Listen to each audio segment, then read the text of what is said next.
So in 2023, I would go ahead and expand my Grave Spotlight series even further than what I'd had previously, where mainly I was focused on Oakwood Cemetery and covering the graves there. I would branch out and cover other graves in other cemeteries throughout the Metro Richmond area, such as this wonderful mausoleum over here. This mausoleum belongs to William Wortham Poole, who died in the 1920s. He was actually a Confederate veteran, I might add as well, but there's a couple of other interesting things that occurred as well with them.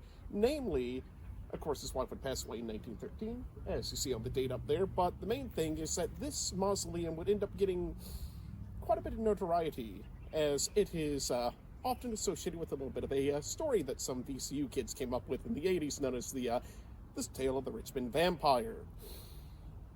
So, this year, I hope you enjoy all the different shorts that I've provided, and I will catch all of you in 2025. This headstone belongs to a Junius Lilas, Lieutenant Junius Lilas of North Carolina. He was born sometime in 1837, and he would eventually enlist into the Confederate Army, specifically under the 31st Regiment of the North Carolina Infantry Volunteers in 1861. He would serve throughout the war all the way up into 1864 and would actually be promoted all the way up to the rank of lieutenant throughout the course of the conflict. However, on May 16th, he was admitted into Chimborazo Hospital number 5, and then subsequently would pass away within about a week or two of being admitted into the hospital. It's highly likely that he was wounded at the land battle of Drury's Bluff, which is one of the lesser-known battles of the war. If you wish to see his grave, he's here in Section F of Oakwood Cemetery's Confederate section. This obelisk belongs to George S. Miles, who was born November 8, 1832, and died August 29, 1909. He was born and lived in Accomack County, Virginia, which is on the Delmarva Peninsula, and as the grave states plainly, he was a Confederate veteran. However, what makes his grave rather unique is that it's not just a tribute to himself. As we make our way around the other side and see one of the carvings on the headstone, you'll see an epitaph to the opposite side. And it says following: erected by George S. Miles to his comrades, Captain T.Z. Henderson, Company B, 19th Virginia Battalion, or Regiment, and it includes names R. Savage, J. Scott, C.M. Dunton, D. Dennis, and J.E. Holman, who were most likely men who had fought with him during the war and didn't make it through the conflict. This is a headstone of James Netherwood, who was born in Yorkshire, England, May 21st, 1834, and died in Richmond, Virginia, May 28, 1899. And, as you can tell, this is only a part of his headstone. His headstone is this tall column with, at the very top, a statue of the man himself, standing next to a bunch of stone blocks as well as some masonry equipment. You can gather from that there that he was some form of stonemason. Now, if you wish to see his grave, he's here at Oakwood Cemetery, and if you want to learn a little bit more about him, I have a video coming out later on this week. This is a grave of Samuel A. Daniels, who was born May 5th, 1826, and enlisted into the Confederate Army on the 26th of February, 1862, as part of Casey's Light Artillery Battery. However, on the 26th of June, 1862, he would end up being wounded in battle at the Battle of Beaver Dam Creek, which was the opening battle of the 7 Days Battles, where Lee would assault George B. McClellan's army, particularly that of the 5th Corps, and then try to drive them back away from Richmond in their potential siege of the city. However, Samuel A. Daniels would not live to see the end of the conflict, as on the 29th of June, 1862, he would pass away from his wounds in one of Richmond's hospitals. If you wish to visit his grave, he's buried here in Section B of Oakwood Cemetery's Confederate section. This is a headstone of John W. Pennington, who was born September 20th, 1841, and died June 21st, 1862. He was a part of the 4th Virginia Infantry Regiment, and outside of that, not much else is known about him. However, he has a headstone here at Oakwood Cemetery, and as you can see at the base, it's suffered damage over the years and has toppled over at least a couple times. In fact, I had actually fixed it once sometime last year, and I have a video about it on my channel. So, if you wish to pay respects to him, he's here in Oakwood Cemetery's Confederate section, Section B, Row S. It's at the very front, and you cannot miss it. This is a grave of Private J.L. Diowen, who was born in 1842, but died December 8, 1861. He was a part of the 23rd Georgia Volunteer Regiment, and outside of that not much else is known about him. That's the unfortunate case with a lot of these graves here at Oakwood Cemetery and other Confederate cemeteries in the country. A lot of the records have simply just disappeared or were destroyed during the war in some fashion or form. So, if you wish to visit his grave, he's here in Oakwood Cemetery's Confederate section, Section B, right nearby the front. So, if you go by, you'll see it along with a couple of other graves that I've covered here on the channel.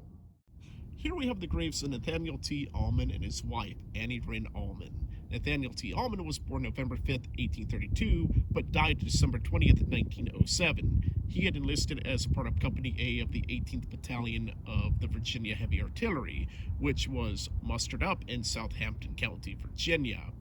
His wife, Annie Ryn Allman, was born February 2, 1845, and died November 25, 1922. Both lived fairly long, healthy lives, and then eventually would end up being buried here at Oakwood Cemetery, just outside the Confederate section. In fact, I'd actually mentioned them at least once in my second part of the Layman's Guide to Headstones series, where I debuted their graves and talked a little bit more about them. So, if you want to know a little bit more about the history of these sort of headstones that you see before you, check the video out. This is the grave of John W. Bush Sr., who was born sometime in 1845 and enlisted with the Confederate Army on April 23, 1861. He joined Company A of the 15th Virginia Infantry Regiment, which ended up under the command of George E. Pickett. However, unlike the other units assigned under his command, they did not participate in Pickett's charge at Gettysburg. They were assigned to another task at the time. In the end, John Bush would survive the war, being paroled April 13, 1865, would get married, and fathered 8 children before his death on November 23, 1920. If you wish to visit his grave, he's not too far off from the Confederate section at Oakwood Cemetery. This is the grave of Edwin A. Walkley, who was born August 14, 1844, and died June 26, 1862. His family was from Springfield, Massachusetts, but they eventually moved down to Alabama before the war began. He enlisted in Company D of the 8th Alabama Infantry and would end up here in Virginia during the Peninsula Campaign, until eventually he was stricken by a severe case of typhoid fever, which would eventually claim his life in June 1862. If you wish to visit his grave, he's buried here in Oakwood Cemetery's Confederate section, specifically within Section B, Row S, Grave 75. This is the grave of William K. Light, who was the son of John and Rachel Ann Light. He was born in Berkeley County, Virginia, May 13, 1836, and died August 18, 1864. He was a member of Company D of the 11th Virginia Cavalry and got his way all the way up to the rank of lieutenant before his passing. Now, his headstone is over here. However, he's actually buried underneath of that speaking platform, which was built in the early 1930s. So, for whatever reason, more likely than not, since they wanted to build the speaking platform over there, they moved his headstone just nearby over at this spot. So, if you wish to see his headstone, it's here in Section G of Oakwood Cemetery's Confederate section. Now, if you wish to visit his grave, he is buried underneath of the speaking platform. So, keep that in mind if you wish to visit his grave. This is the grave of Sergeant Major Augustus Berry. He was born in 1840 in Ireland before emigrating to the U.S.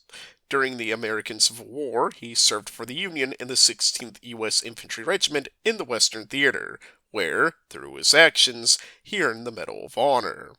By the end of the war, he was appointed as the first superintendent of Cold Harbor National Cemetery, which he served until his passing on August 3, 1871, from an unknown illness. If you wish to visit his grave, he is buried in Section A of Cold Harbor National Cemetery. This is the grave of Private Alfonso Sanders, who we don't have a birth date for, but we do have a date of death, November 2nd, 1861. He was a part of Company D of the 5th Texas Regiment, which was incorporated into the Army of Northern Virginia under Hood's Texas Brigade. Now, the reason why he passed away in 1861, especially in the winter of 1861, comes down to one factor that isn't really talked about a lot, which is the impact of disease. Disease was a common and prevalent issue throughout the entirety of the war, especially during the winter months where the armies would end up getting encamped and then staying in one location, which would proliferate different diseases such as, for example, tuberculosis, typhoid fever, etc., and so forth. And as a result, this would result in people being hospitalized and eventually dying from these diseases. This is the grave of Cornelius H. Oakey, who was born in Lynchburg, Virginia, April 10th, 1844, and enlisted with the Army of Northern Virginia in April 30th, 1862. In June, he ended up developing a case of diarrhea and ended up having to be hospitalized in Chimborazo Hospital number 4, where eventually he was readmitted back into his unit on the 17th of June, 1862. However, he would pass away from his wounds on June 29th, 1862. More likely than not, he was injured in one of the battles during the 7 Days Battles, which, though we aren't really sure which one it would be. If you wish to visit his grave, he is buried here in Section C, Row A of the Confederate section here at Oakwood Cemetery. This is the grave of William V. Cabe, who was born in 1841 in North Carolina, eventually moved to Georgia, and enlisted with the Company A of the 2nd Georgia Infantry Regiment upon the outbreak of the American Civil War.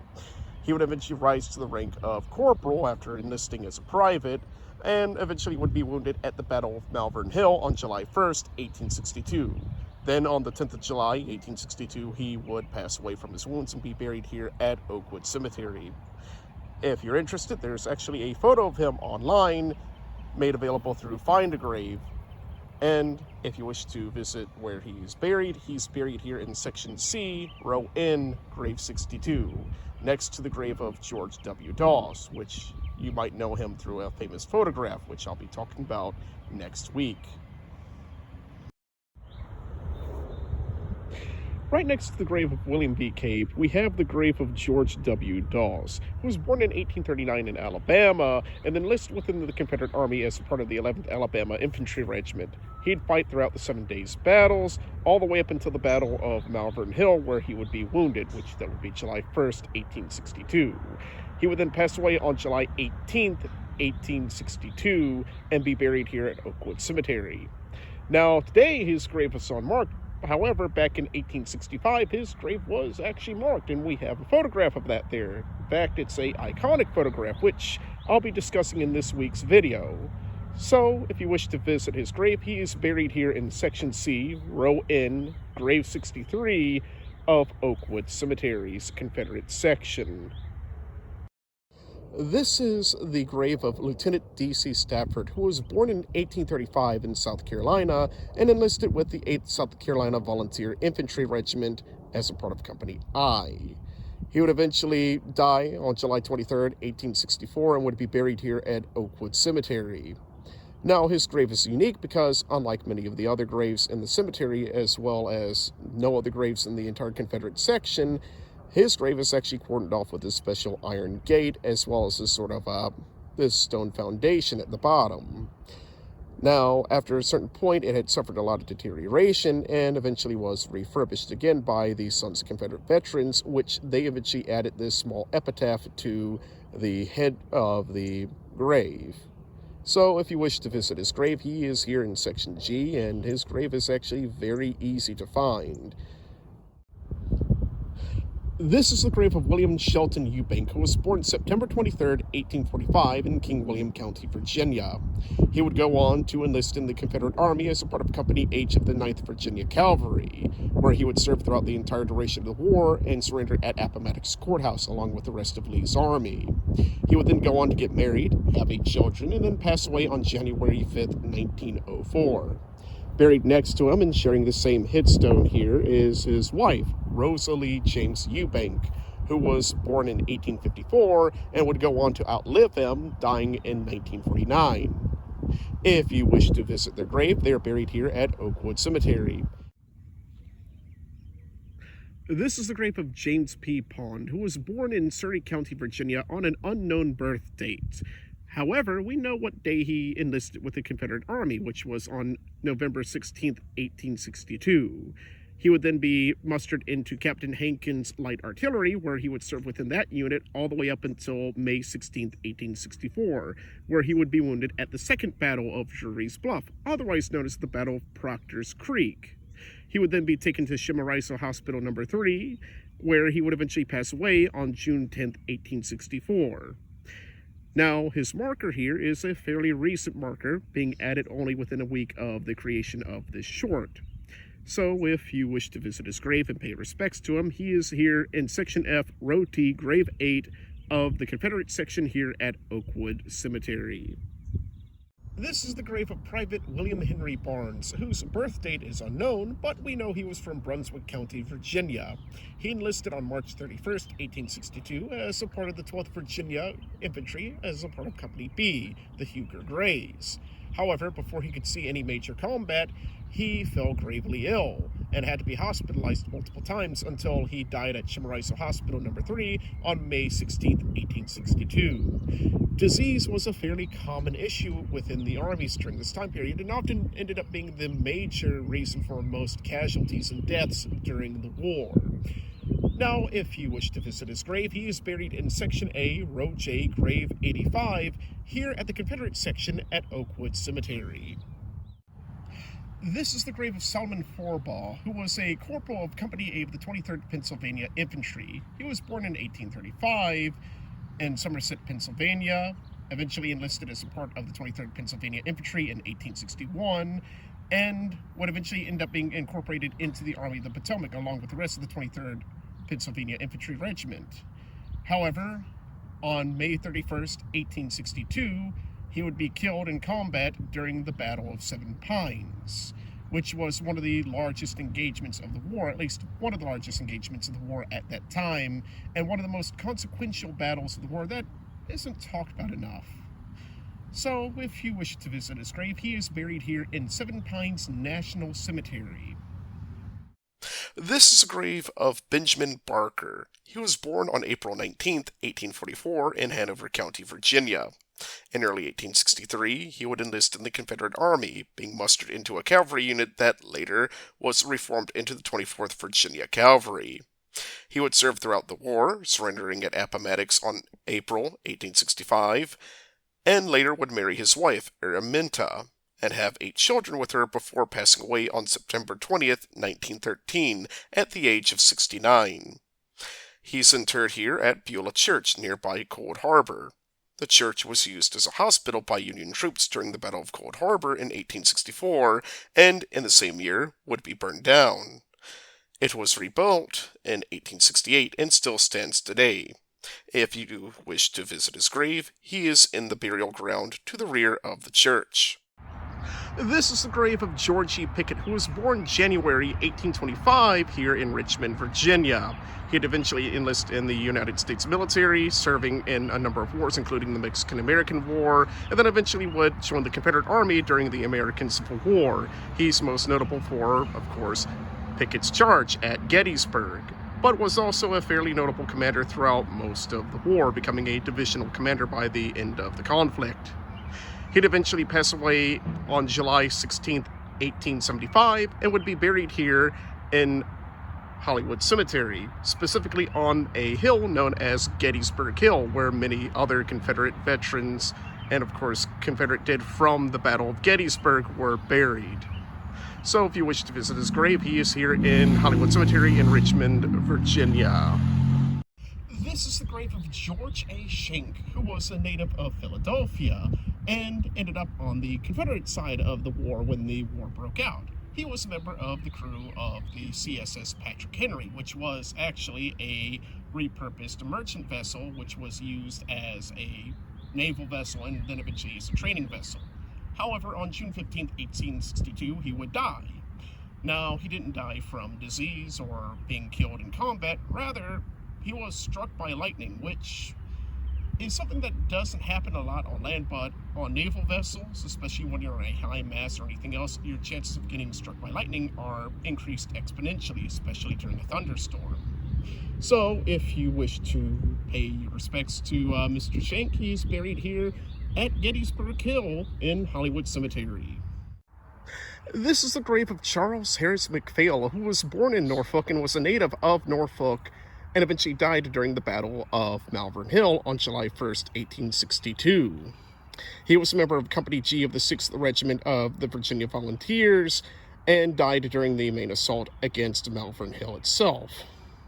Now, his grave is unique because not only is it a very expensive stone as well as an expensive footstone, it also includes his Latin expression, which goes like this: Dulce et decorum est pro patria mori, which means, it is sweet and glorious to die for the fatherland. So, if you wish to visit his grave, he is buried here at Hollywood Cemetery, not too far away from the Confederate Memorial Pyramid. This is the grave of Chatham Robideau Wheat, who was born April 9th, 1825 in Alexandria, Virginia. He'd go on to fight in the Mexican-American War, help out with the junta down in Cuba, and also allegedly helped out with the Italian independence movement in Italy for a time. Eventually, he would end up in Louisiana, and when the American Civil War broke out, he would form his own battalion known as Wheat's Tigers, otherwise known as the Louisiana Tigers. They would fight throughout 1861 and 1862, all the way up until the Battle of Gaines' Mill, where Chatham Robideau Wheat, as a major, would eventually be mortally wounded and die on June 27, 1862. He would eventually be buried here at Hollywood Cemetery, and his regiment would eventually be dissolved. If you wish to visit his grave, he is just downhill from the Presidential Circle here at Hollywood Cemetery, down one of the back roads. This is the mausoleum to William Warwith Poole, who was born in 1842 down in Mississippi. He would actually enlist with the Confederate Army, serve throughout the war as part of the 7th Mississippi Regiment, and then eventually would survive the war and move up here to Richmond, where he would eventually commission this mausoleum you see before you. However, the first one to be interred here would be his wife, Alice, who passed away in 1913.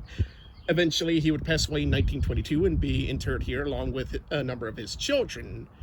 However, a myth around this entire mausoleum developed known as the Richmond Vampire Myth, which in the end led to this mausoleum being partially desecrated by those particularly college students from the Richmond area. As a result, the remains were eventually exhumed from here and then put into a secret location. So if you wish to visit their grave, they're buried here at Hollywood Cemetery, just down the hill from the Jeb Stuart grave site. This is the grave of John Marshall. He was born in 1755 in Fauquier County, Virginia, and ended up being an important figure for the early founding of the United States. More specifically, in 1800, he became a Supreme Court justice appointed by, of all people, John Adams to the position of Supreme Court Justice. He would end up being one of the men who helped define what the United States Supreme Court would be like, making many groundbreaking decisions in the court that would eventually show and establish what the Supreme Court would do. So it would oversee things like, for example, whether laws would be constitutional or not, for example. However, in 1835, July 6th, 1835, he would pass away at the age of 79 and be buried here at Shockoe Hill Cemetery here in Richmond, Virginia. This is the grave of Major General Jeb Stuart, who was born on February 6th, 1833. He enlisted with the United States military, served in a number of different fairs, including putting down John's Brown raid of Harper's Ferry, and then eventually became a Confederate general during the American Civil War. Specifically, he had his own cavalry unit, which in the end ended up being one of the most effective cavalry units of the war.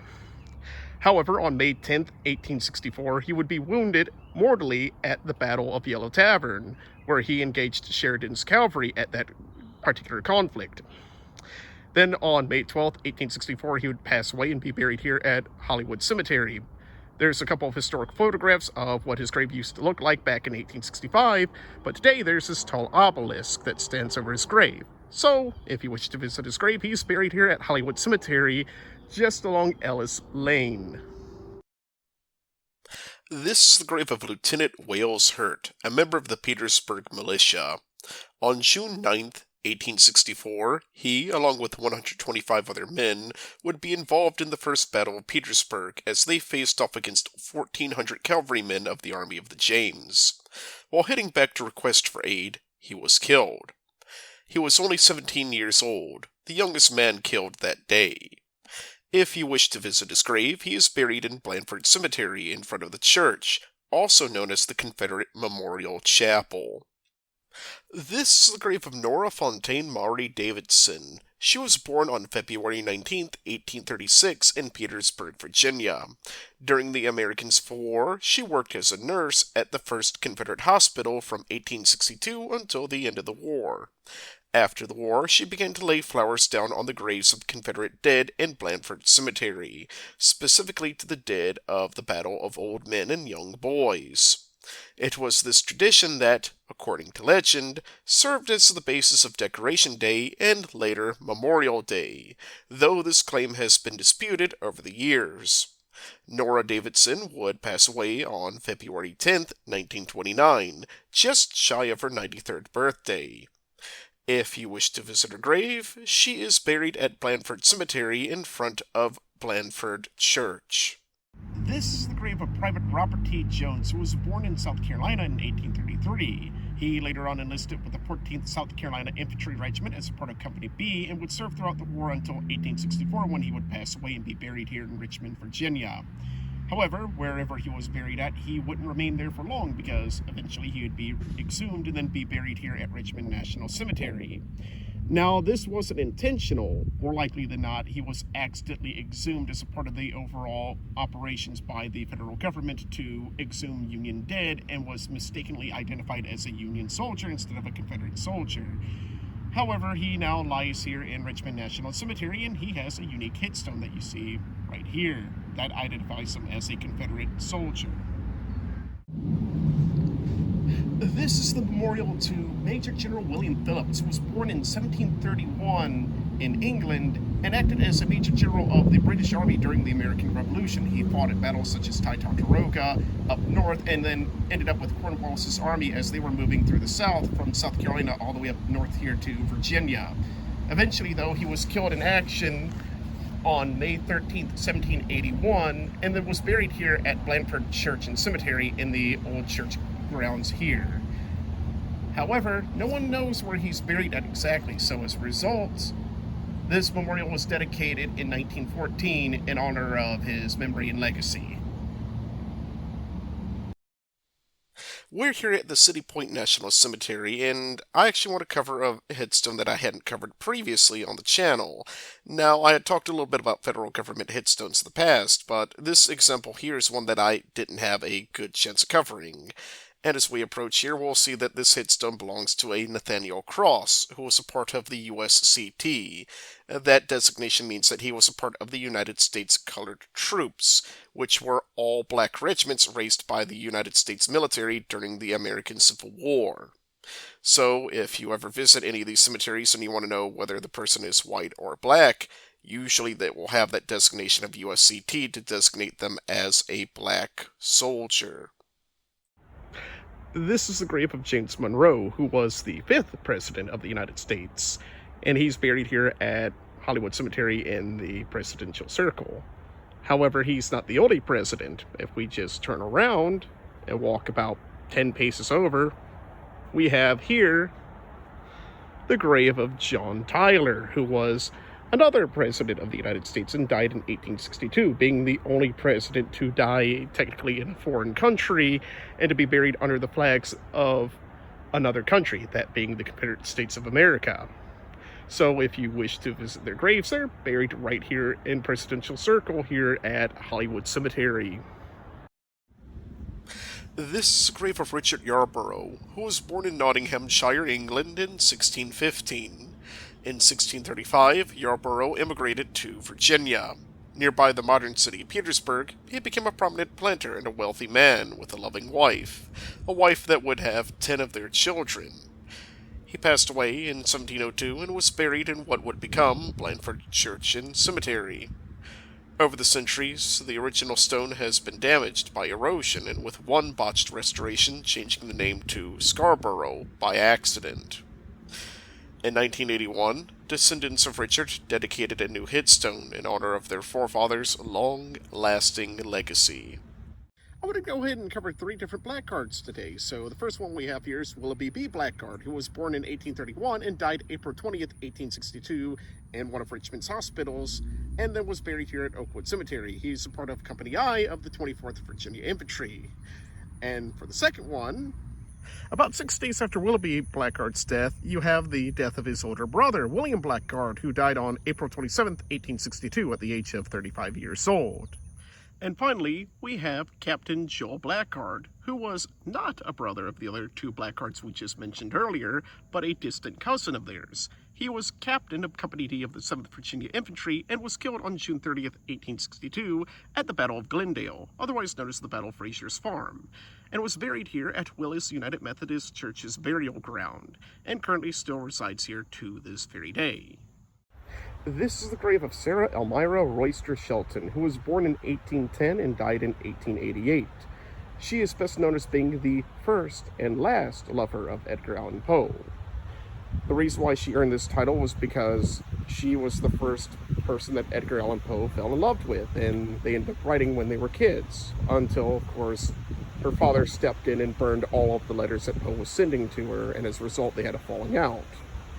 Later on in life, though, Edgar Allan Poe would come back to her and ask for her hand in marriage, after she had already been widowed at least once. She had accepted, but before any marriage could happen, Edgar Allan Poe died in Baltimore, Maryland in 1850. She is buried here at Shockoe Hill Cemetery next to one of her husbands. This is the grave of Jane Stitch Stannard, who was born in 1790 in Richmond, Virginia. She, much like Fanny Allen, served as a major influence for Edgar Allan Poe's childhood years, being the subject of one of Edgar Allan Poe's early poems, To Helen. Married to Richard C. Stannard and having 4 children with him, she would eventually pass away on April 28, 1824, at the age of 34. She is buried in the Stannard plot at Shockoe Hill Cemetery in Richmond, Virginia. This is the Allen family plot at Shockoe Hill Cemetery in Richmond, Virginia. John Allen, who was the reluctant adoptive father of Edgar Allan Poe, passed away in 1834. However, his first wife, Frances Allen, affectionately known as Fanny Allen by her husband and by Edgar, died in 1828. Her death had caused a rift between John Allen and Edgar Allan Poe, especially after John remarried to Louisa Allen and had a biological son with her, his namesake John Allen, Jr. Louisa Allen would outlive John for another 40 years, passing away in 1881. This is the grave of John Allen, Jr., who was born on August 23, 1831. He was the first legitimate son of John Allen, the reluctant adoptive father of Edgar Allan Poe.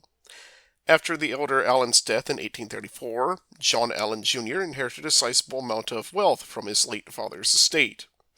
He would become a planter and marry Henrietta Hoffman in 1860, having 2 children with her.